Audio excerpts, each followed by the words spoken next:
Good evening all, and a warm welcome to those attending this evening's Pension Committee meeting, and also to those watching live on the Council's YouTube channel, Hillingdon, London. My name is Councillor Stuart Mathers, and I'll be chairing this meeting. Details of the business to be considered today is shown on the agenda, copies of which are accessible online underneath the live broadcast. At the end of the public meeting, the committee will move to discuss any confidential matters. The live broadcast on YouTube will cut, and the members of the public present in this room will be asked to leave.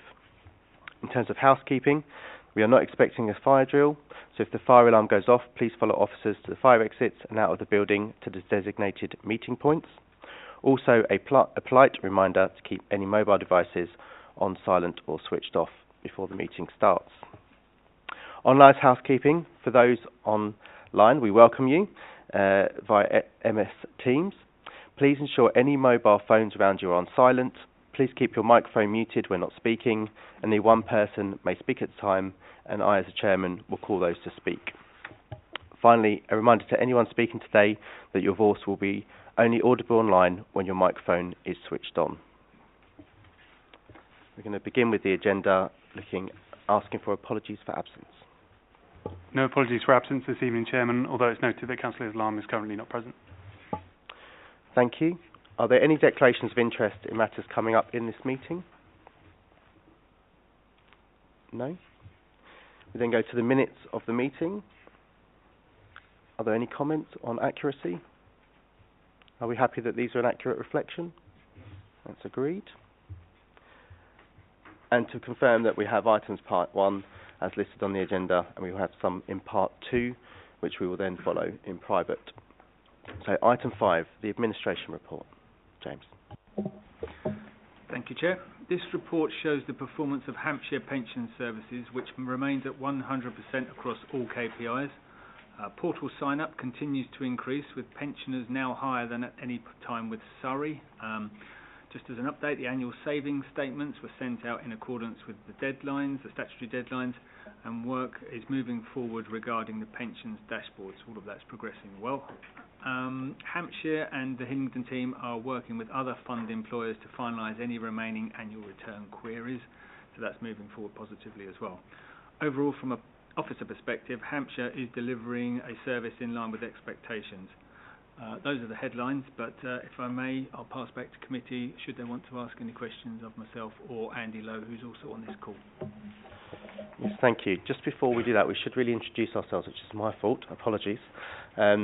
So myself, Councillor Mathers, as chair. If we go around this way, and we'll introduce ourselves around the room. James Lake, Head of Pensions, Treasury and Statutory Accounts.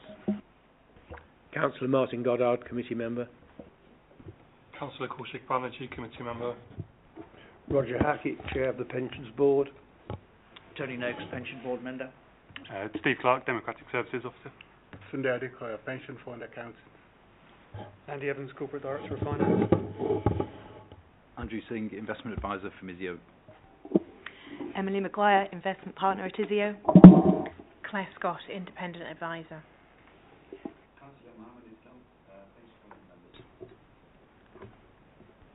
Councillor Tony Bowles, Committee Member.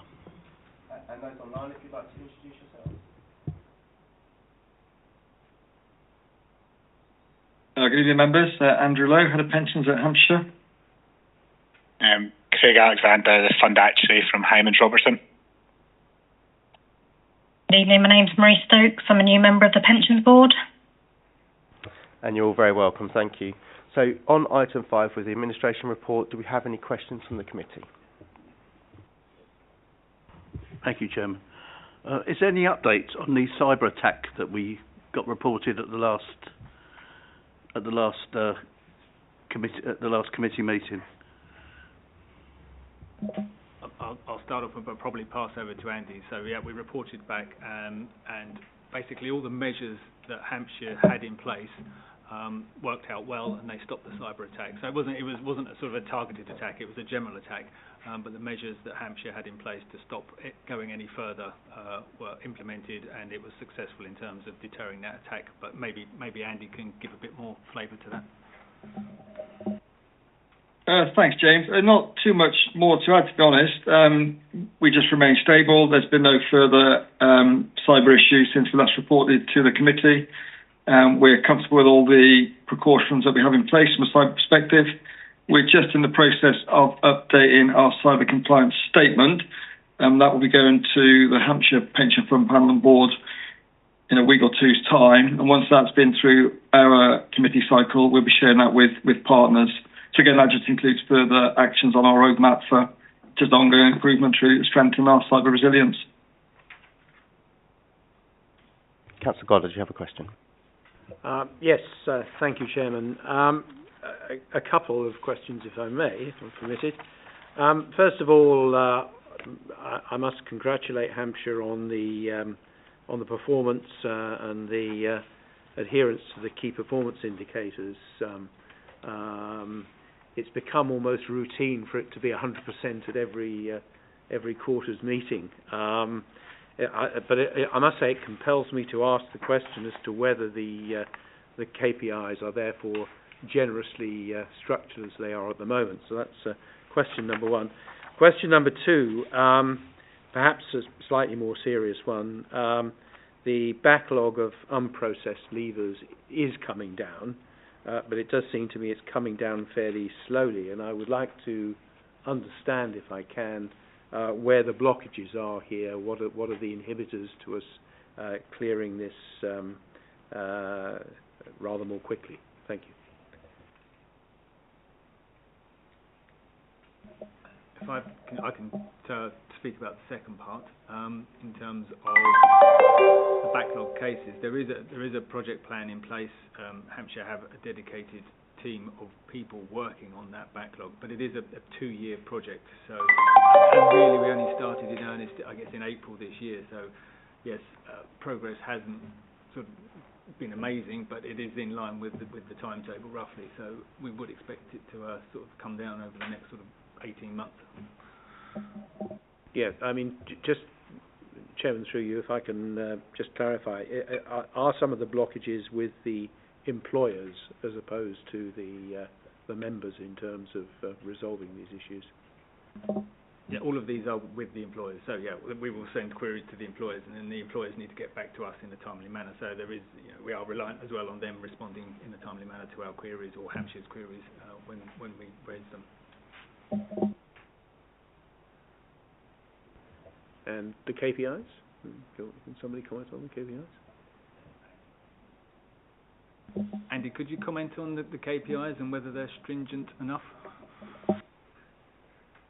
Yeah, so we apply those kind of standards across all the partners, and part of our discussion with Hillingdon right from the outset was the standards that we would work to on your behalf, being a common set of standards across all partners. They are the standards that we have in place. Within your report, just checking actually, within the report, I think it does show the average processing days, just so you get a feel for how the work is actually processed compared to the agreed SLA. So you'll see that in the table beneath paragraph 4.2. And that's just to give James and the team just the reassurance that we're dealing with work in a timely fashion and that the work just doesn't wait until the end of the SLA period to be processed. We've brought one or two of those standards down in recent years where we've been clearly able to perform, way beneath the standard. But what we found, both when we're looking at bringing yourselves on board and with other partners, often administrators will have lower targets, but they'll struggle to meet them. So what we think we've got is a balanced, fair set of targets that are still, quite ambitious, way ahead of some of the kind of targets that you'll see elsewhere, but they are achievable, and that's what we strive for, really, to make sure we deliver what we said in the tin, really, Councillor. So.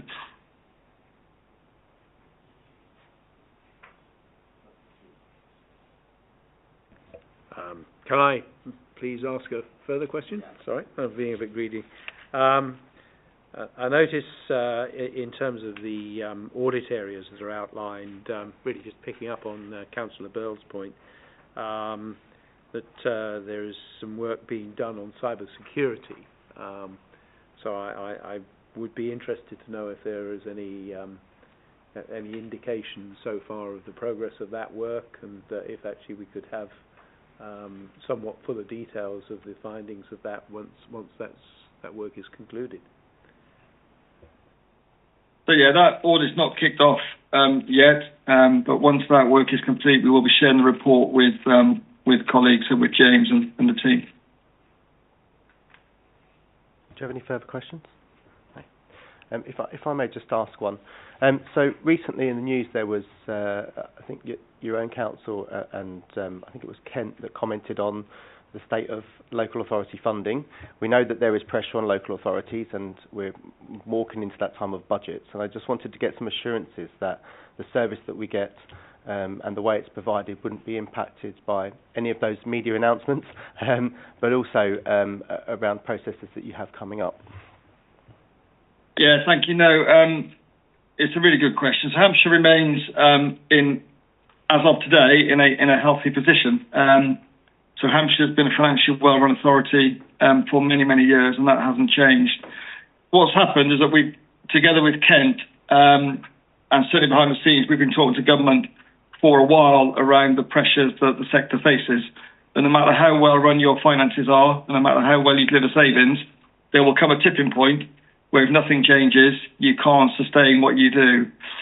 So you'll be familiar with 114 notices. Hampshire are nowhere near a 114 notice, and the 114 notice is a blunt instrument.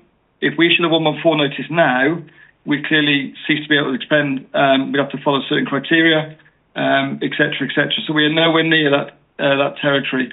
What this was flagging to government as part of that ongoing dialogue was that by the time we get to 25-26, if nothing changes, don't be surprised if well-run authorities with healthy reserves still find themselves in a position where they'll struggle to balance the book. So as of today, in terms of just reassuring you just around some of the numbers really, so as at the 31st of March 22, Hampshire's reserves were 883 million, of which 687 were for general fund and earmarks. So still a very, very healthy reserves position. Hampshire's effectively already set its budget for 23-24 and 24-25, and the savings programmes linked to that are already in place because we work 2 years ahead.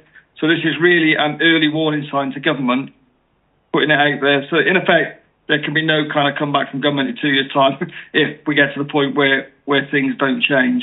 I mean, clearly the autumn statement helped a little bit. So flexibilities for upper tier around council tax. So that will have helped and changed the position over the next 2 years. So again, that's helpful. But I think as many commentators would say, that's not fixed the problem. That's just pushed the problem a little bit further downstream. But in terms of Hampshire, here today remains a healthy, stable, upper tier authority with no concerns to report to the committee. I do appreciate that. Thank you for your answer. Yes, Andy? I just wanted to come in on that for the record. We did take up that issue with Hampshire when it was floated in the media, and I did have an email from their Section 151 officer reassuring us of their financial viability. As with any partner or contract, we undertake our own due diligence as well, so we were aware that they published a fairly detailed financial report back in July which covered these kind of issues. A lot of what they were highlighting was around the long-term or medium-term sustainability of local government finance, a particular issue around the fair cost of care, which has now been deferred. And the figures that Andy quotes are actually familiar to me from that report. So I just thought I'd put that on the record in the context of this discussion. Thank you very much. Roger. Good evening. Roger Hackett, the Chair of the Pensions Board. I'm interested in paragraph 8 of your latest report, this section on McLeod. I was wondering whether or not you were flagging up concerns about whether some of our employers were actually providing you with the information that you needed. And I was wondering, because this was produced, your report was produced a month ago, what's happened since you've produced this report? Have things improved? Have the employers responded to the action you've been taking? I can check in a moment to see if there's been any movement. I haven't got those figures to hand, but I can have a quick look. I mean, I think we're it's a bit of a double-edged sword, actually. So we're quite pleased across the board with the progress that we're making on McLeod. But of course, we'd be in a better position if more employers had returned their data. We're not yet in a position where we can fully process all that data. So the fact that somebody's not come in is not that harmful at this stage. But we're working closely with James and our other partners, and that includes Hampshire, to try and progress that McLeod work so that we are in a good place data-wise when the regs come in. From the kind of what we pick up across the piece, we believe we are in a good place, generally speaking, for McLeod, with the work that's already been undertaken. But of course, we'll always strive with colleagues and partners to take that forward and improve the position. Thank you very much. James, would you like to speak?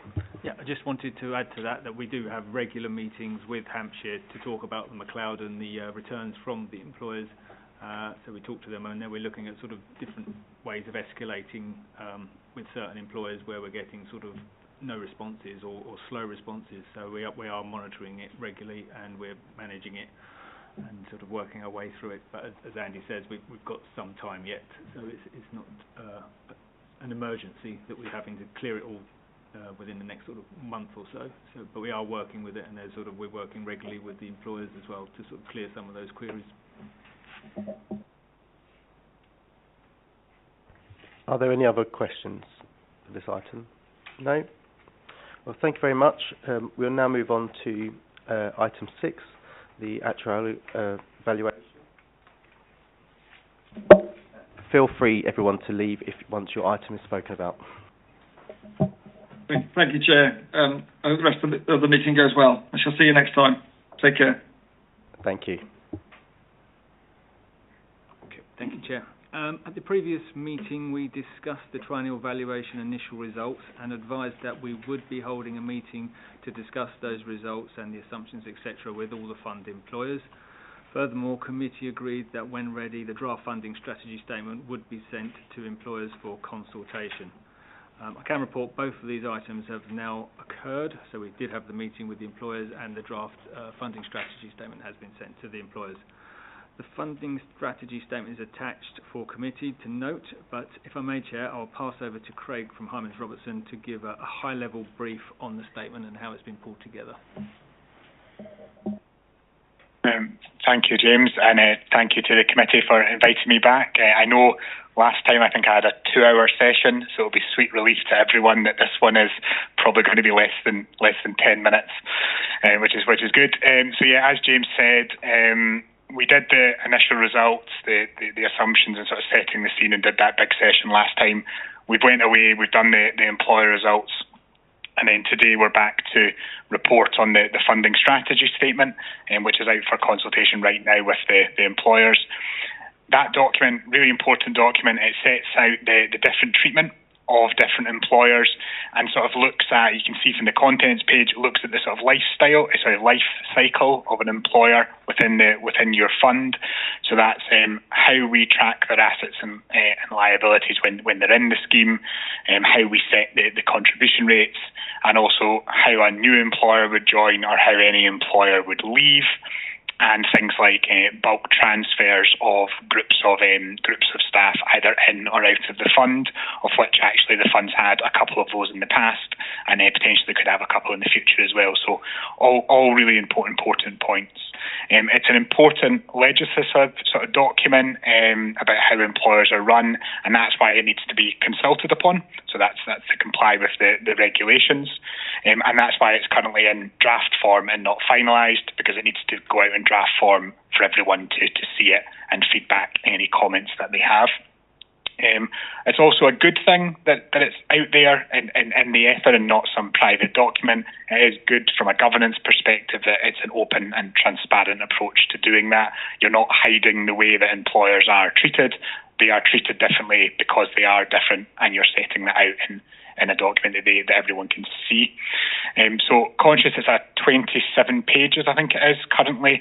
That is massively slimmed down from the previous version, so it has gone through quite a large amount of reformatting. But the reason it is still a large document is, and this will come out of every committee, The LGPS is getting harder and harder and more complex to administer and govern, and that's the reason the document does need to be fairly substantial.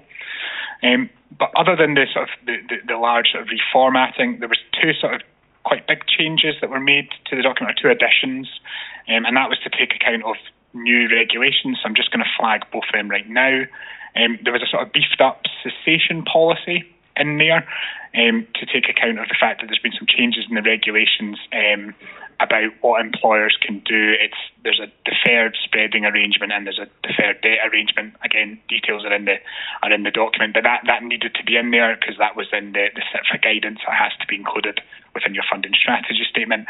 And then there was also a section about when you would allow a contribution review to take place in between valuations, which was never previously allowed, or certainly not allowed formally.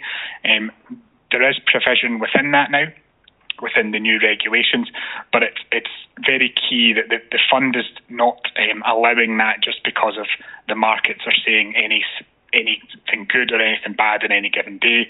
The circumstances around when the fund would allow a contribution review are only where there's, for example, significant changes to an employer's standing, for example, and that's the kind of thing that's set out in the funding strategy statement. So conscious everyone's had the document. I'd only like to focus on one page, if I could, just because it's quite a key one. So I think it's page 31 in everyone's packs.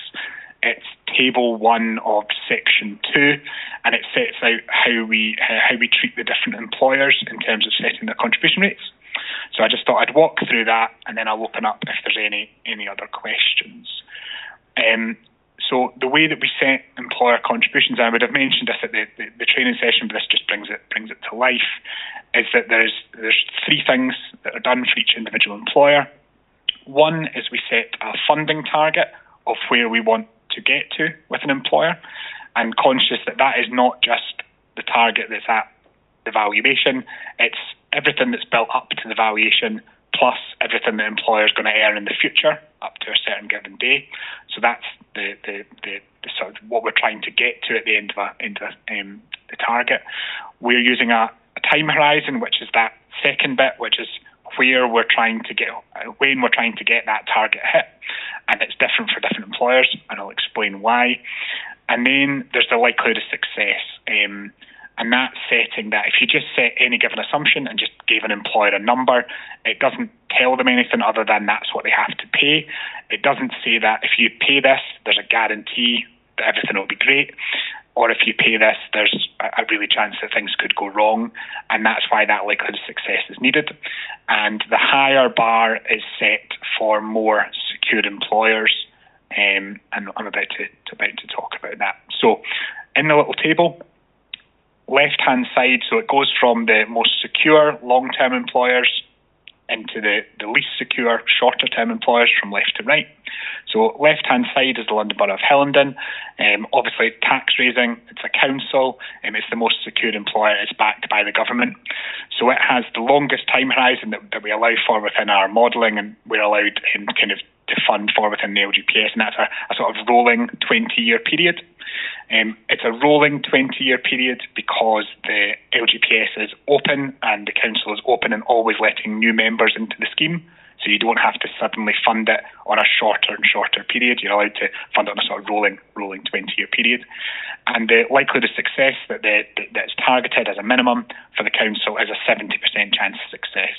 So I would have mentioned this at the previous training, but 50% would be the absolute minimum you could possibly get away with. That would be on a best estimate basis. But to fund a pension fund in LGPS, it has to be prudent. So you have to do slightly more than 50. The members would want 100%, but that would be unaffordable contributions. So you try and meet somewhere in the middle, and 70 is where it's been targeted. These numbers have come down slightly because there was a McLeod allowance at the last valuation. I think it was mentioned by Roger earlier, but the actual cost of providing McLeod benefits is far less from an actuarial perspective than we otherwise thought, although it's still a very large undertaking from an administration perspective, which was obviously mentioned earlier. The academies in the second column are treated the same way, as the local authority, and that's because they have a government guarantee. And the plan there was that they'd be treated in a very similar way to a local authority school, so that the cost of providing essentially the same benefits is similar. The only difference is that academies have their own membership, so the funding strategy is the same, but they may be paying different contribution rates because they have different memberships. So it's not that they have to pay the same rate as the council, it's that they have to be treated in a consistent way. The third column is the other scheduled bodies, which is actually the college. It's the second largest employer in the pension fund. It is treated in the same time horizon as the council and the academies, and so it's given a very long time horizon, recognising it's a long open employer. It's just got a slightly higher hurdle to clear for contribution rate requirements because it's not currently got a pensions guarantee, but note that is under discussion because colleges and higher education establishments were reclassified as public sector employers just very, very recently, but that's just working its way through all the various channels. So at the moment, we've treated them in a certain way, and that's actually been discussed already with the college as well. And then the final three columns there's admission bodies, so they're called community admission bodies, which is CABs. That is kind of long-standing employers that have maybe been in the scheme that would have previously done a function or done a service that the council might have previously operated. They will either be continuing on in the scheme until their last active member leaves, and they might have a decent time horizon to do it, but it's not likely that they've got 20 years of a sort of rolling period. They tend to be slightly shorter, so we give them a slightly shorter time horizon over to fund the benefits, which again makes sense. And then some of those employers might actually be heading towards the exit. They might have a membership that is not being replaced with new actives, so they might only have, for example, 6 years left roughly in the scheme, so we fund them not over 15 years, we fund them over a 6-year time horizon. And the final column is for contractors, often either, if they're out of the council, they'll have been done on what's called a pass-through basis, which is all the risk stays with the council other than a fixed contribution rate amount. So they are covered for within the provisions of the funding strategy statement. And then typically where it's contractors that come out of the new academies, they are normally done not on a pass-through basis, although they could be if that was what the academy wanted. They get their own contribution rate, but they tend to be in the scheme for quite a short period of time. The contract lengths can typically only be 2, 3, 4, 5 years. And again, if that employer is only in for a short period of time, you can't fund them over a longer time period than what they're in. And again, that's the provisions there. So hopefully that was a very quick summary of the different way that we treat different employers, and it's because they all have to pay their own way in the scheme, and you cannot do a one size fits all. And that was my very quick summary, and I'll open up to any questions if there are any. But hopefully everyone appreciated that wasn't 2 hours like the last time. Thank you, Craig. I have one comment, maybe better for James. I'm just wondering how we're maximising engagement with employers to make sure that they are fully involved. I think when people engage in consultation, hopefully they'll engage more when we're asking for information when it comes to administration, and just generally, beyond just sending something out, how do we prompt people, particularly the larger employers? Well, we do have a sort of a one-to-one relationship with Uxbridge College in terms of being the other largest employer. So obviously Shane's on the pensions board, so he's quite involved in pensions and is aware of everything. So we have that sort of one-to-one relationship. But generally it is sort of via email contacts, and we do sort of send out multiple invitations and requests via email. So that's basically how we do it. And sometimes it is sort of on the telephone as well. If we've got a particularly sticky situation, we will speak to them in person.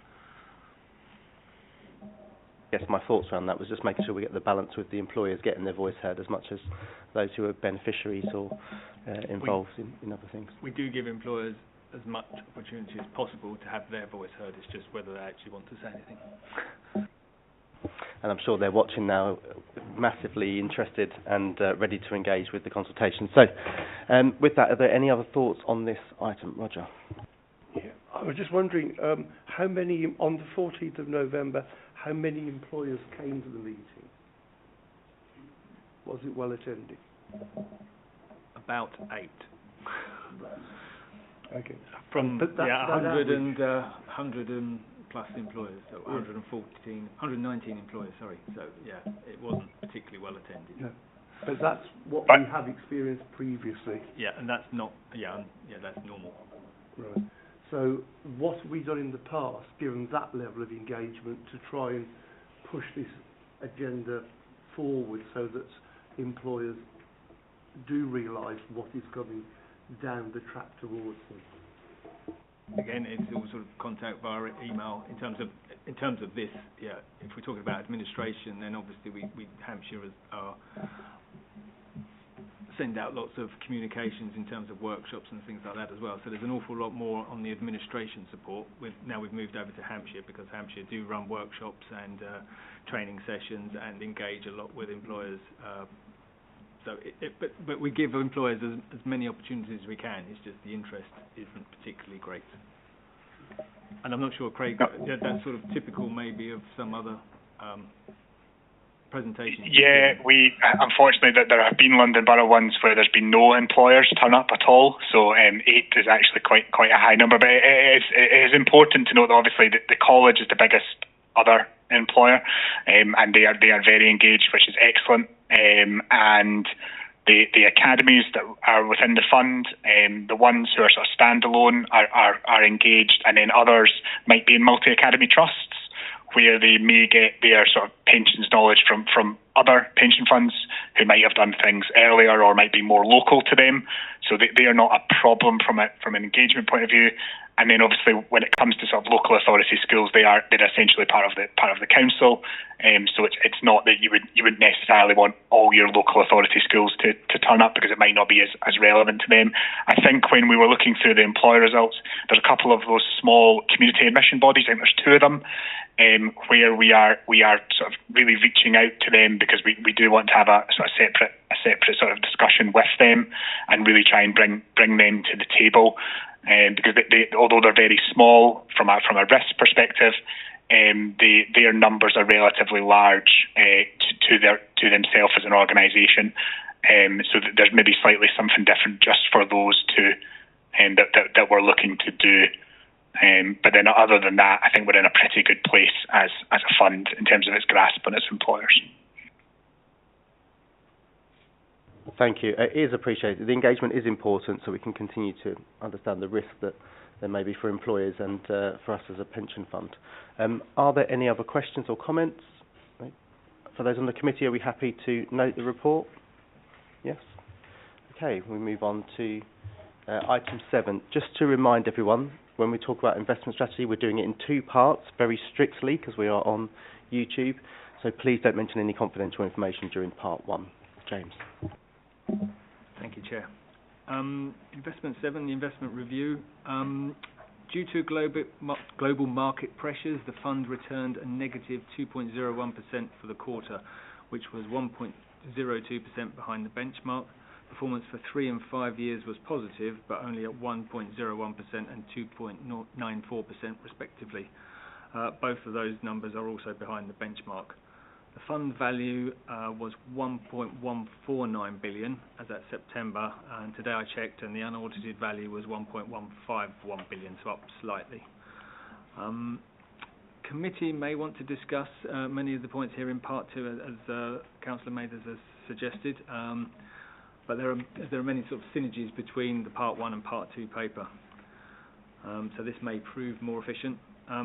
Lastly, if I may, Chair, I'd like to sort of use this particular paper to introduce Emily Maguire, who's joined the ISIO team.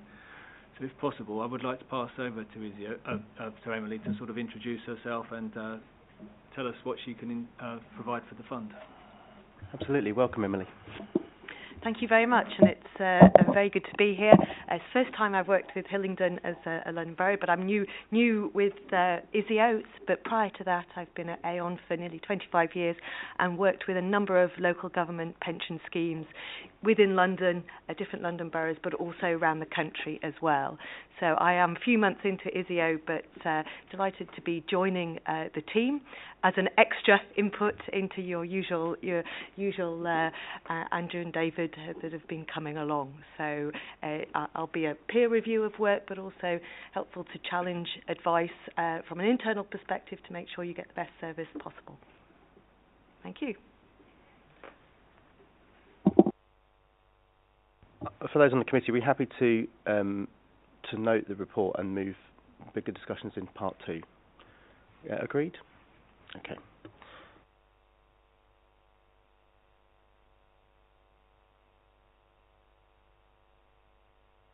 So we're moving on to item 8, which is focusing on the ESG. Thank you, Chair. This item, as usual, provides the usual update on fund voting and engagement activities of our managers. Key point to note is that we have today received our TCFD reporting from ELSIV. I will now need to arrange a meeting with ELSIV to present the results, so the committee can go through that and have a sort of training session on the outcome of that TCFD reporting. ISIO will take on board the findings of the ELSIV report as well in terms of the investment strategy. So again, I'll pass back for any questions, but again, I just need to note we have a part 2 item on responsible investment as well. Anything anyone wants to raise in part 1? No? Are we noting both the activities and the TCFD update? Thank you. We now move on to the risk register on item 9. Attached is the risk register for review and noting. Councillor Mathers and I discussed how the environment had moved since the last committee meeting, and it was decided that each risk should remain static due to there being actually sort of little change in the sort of 6 weeks to 8 week period in between. So I will now pass back for any questions or observations regarding the risk register and the current ratings. I think there's always been a nervousness at the moment with the volatility about some of these risks, so we have considered quite thoroughly, particularly around the making sure that we're funded. Are there any thoughts or questions on this? Councillor Islam? Are you looking for your notes? Claire, did you indicate? Yeah, I'll just introduce Claire in first. Thanks. I was just going to ask a question around the risk of resource and the impact of loss of key people within the fund. It's a risk that I see discussed a lot in lots of other pension funds, particularly just the environment of recruitment in the not just the pensions industry, but just more broader, and as to whether the risk has been considered for the fund.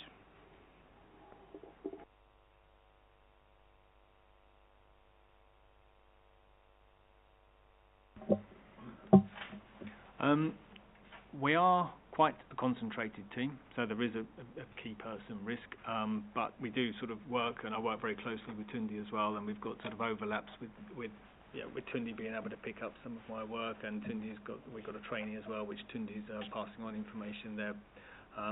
So there is key person risk, but we're trying to sort of do it within the resources we have, trying to manage that as well, sort of as well as we can, really. I mean, I suppose following on to that, I'm not sure who's best placed to answer, maybe Andy or yourself, but I assume there's a strategy built into departments where there is a look at succession and key people, and particularly ensuring that no piece of knowledge disappears as someone leaves.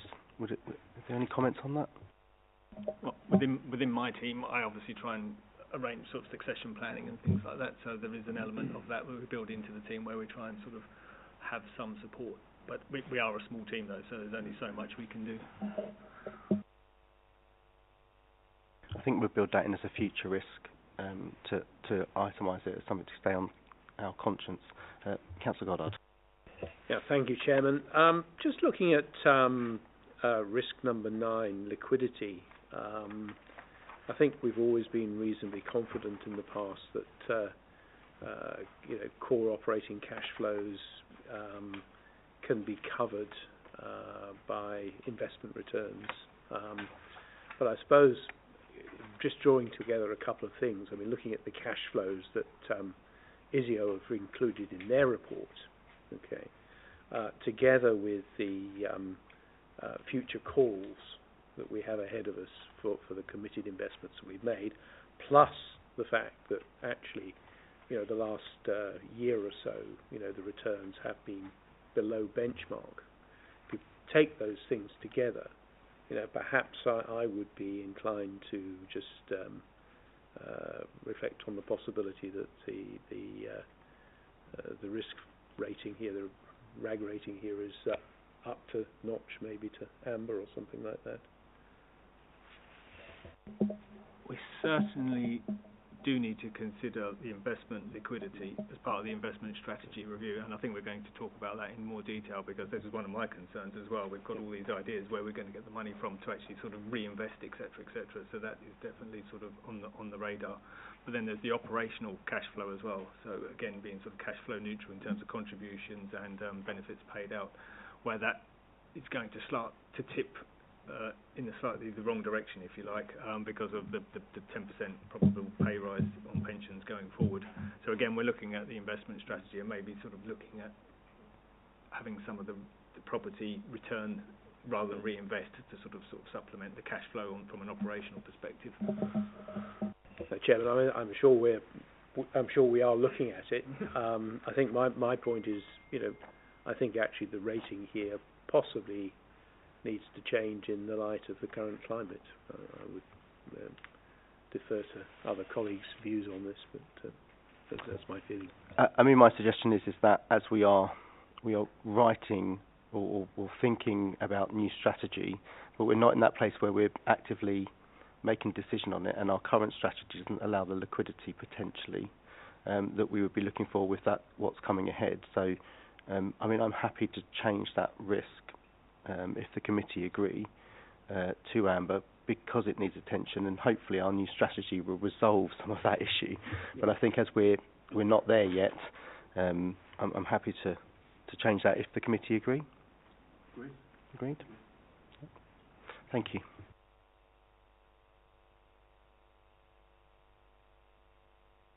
Councillor Islam. Thank you, Chair. I just want one question, small question. Is it okay?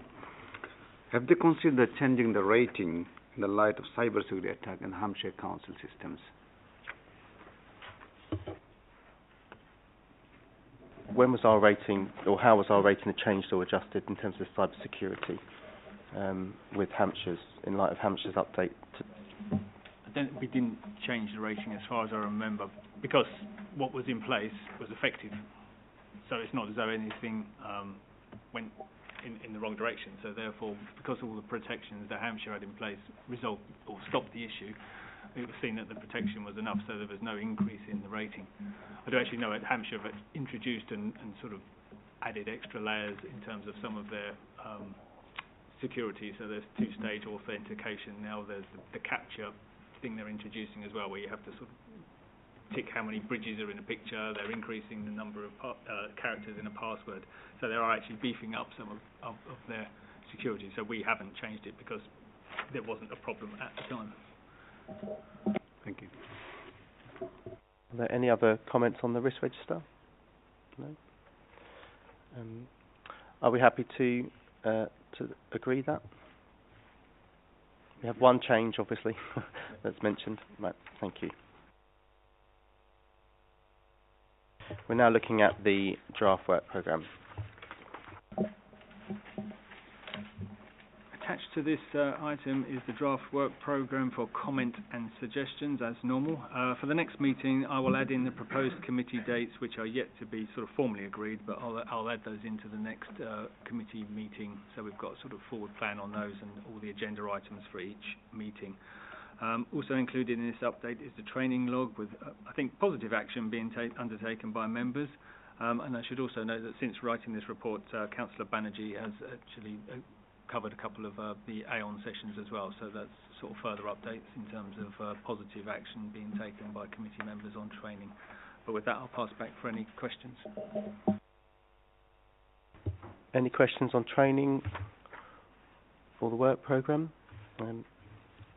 I've one thing I'd like to add for next time. I'm attending a LAFT conference towards the end of this week to get an understanding more of how they operate and what they do, how they might be able to help us with some of our ESG thinking and understanding. So it'd be useful to consider membership of LAFT at the next meeting. If we can add that in the work programme. Is there... I agree, Chair. Thank you.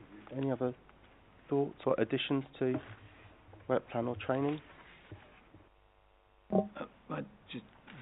Would committee want to have a short presentation by LAP at the next committee meeting? Absolutely, it's a committee decision, so we should be all fully informed. I'm just trying to get my head ahead of it, just to get an idea of what may be useful to us. So, if the committee are happy, we'll add in an extra bit of presentation or questions, so that and some information in advance, so we can fully consider it.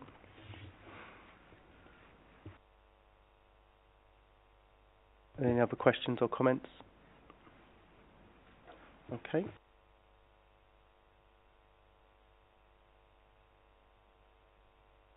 Are we happy to note suggestions and the training update as accurate? Yes. Okay.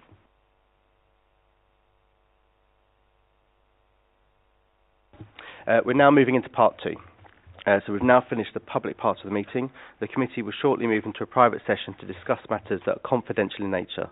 The YouTube broadcast will come to an end, and we kindly ask any members of the public present to leave the room. Thank you to all those attending and all those watching online.